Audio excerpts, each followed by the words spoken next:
Hi everyone, welcome back to Pacific Front channel. The Royal Malaysian Air Force is expected to finalize the acquisition of 30 used FA-18CD Hornets from the Kuwaiti Air Force this year. The deal has been under negotiation for several years and is now in its final stages, requiring only documentation and approvals from Kuwait and the US. While we are waiting for the announcement, let's talk about this acquisition a little bit. What are the pros and cons of this acquisition? Also, is this deal a smart move or a short-sighted fix for the Royal Malaysian Air Force? Malaysia's interest in acquiring the Kuwaiti Hornets dates back to at least 2017 when they explored options to supplement its fighter fleet.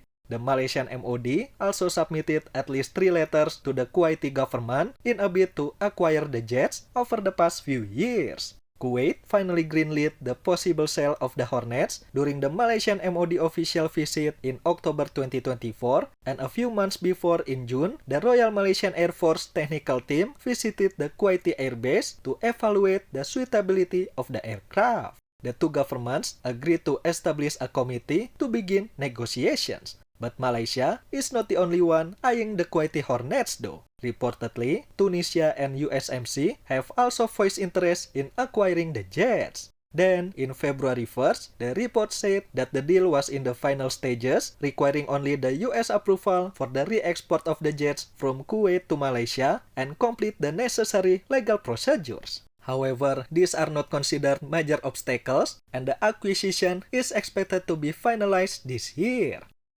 I found there are two key reasons why Malaysia needs this Hornet. The first one is bridging a capability gap. While Malaysia aims to develop its own multi-role combat aircraft or MRCA program, this is a long-term project. And since long, this program has been plagued by funding constraints and program adjustments, which resulted in delays. The Kuwaiti Hornets provide a crucial stopgap solution, ensuring the Royal Malaysian Air Force maintains its combat capabilities in the meantime.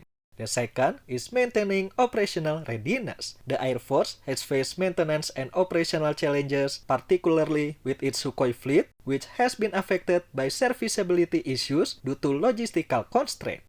I don't know how's the situation right now, but in 2018 Malaysian government report revealed that from 18 Su-30 MKM that Malaysia has, only 4 were flyable. The MiG-29 fleet has been retired since 2017, and even though Malaysian Hornets have received avionics, communication, and weapon systems upgrade over the years, they only have 8. Acquiring Kuwaiti Hornets can boost the number of operating fighter jets and relieve some strain on the existing fleet.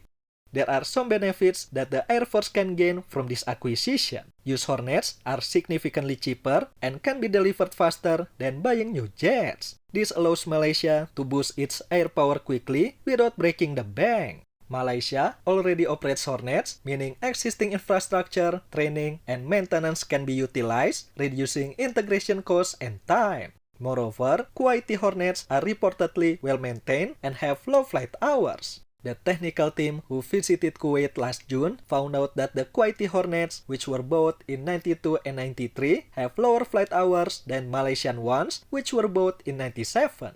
However, several factors must be considered. The Hornet represents aging technology, which is increasingly difficult to keep relevant. Even with good maintenance, these are still older aircraft, which may lack some of the latest technological advancements found in newer jets. While familiar, this acquisition comes with the additional maintenance and servicing burden associated with a larger fleet of aging aircraft.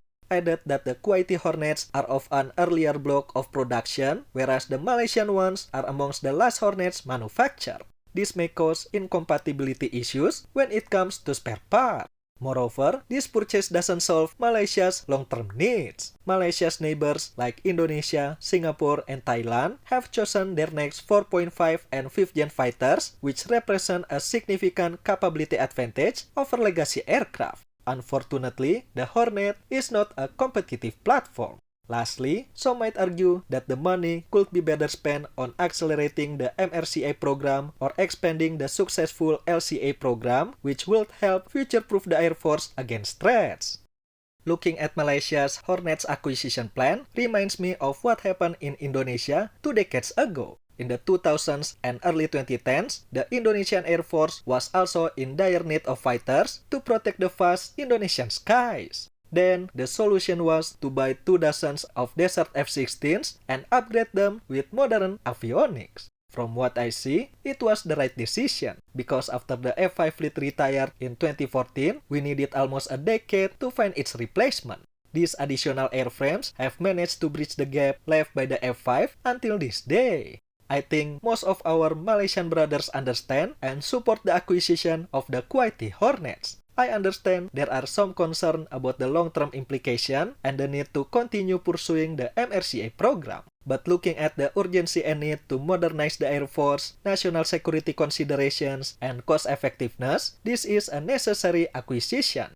Everything has a risk and reward associated with it, and this deal is no exception. This is a strategic decision driven by Malaysia's immediate needs and a practical solution to bridge the capability gap and maintain operational readiness. However, it's important to recognize that this is an interim measure and Malaysia will still need to pursue its long-term modernization goals. Ultimately, the success of this acquisition will depend on how well the Air Force can integrate these jets into its existing fleet and maintain them effectively until the MRCA program delivers a new-gen fighter jets. And that's it for today. Malaysia's plan to acquire Kuwaiti Hornets. What do you think about this acquisition? A strategic stopgap or a short-sighted fix? Let us know in the comment section below. Thank you for watching everyone. I'll see you in the next one.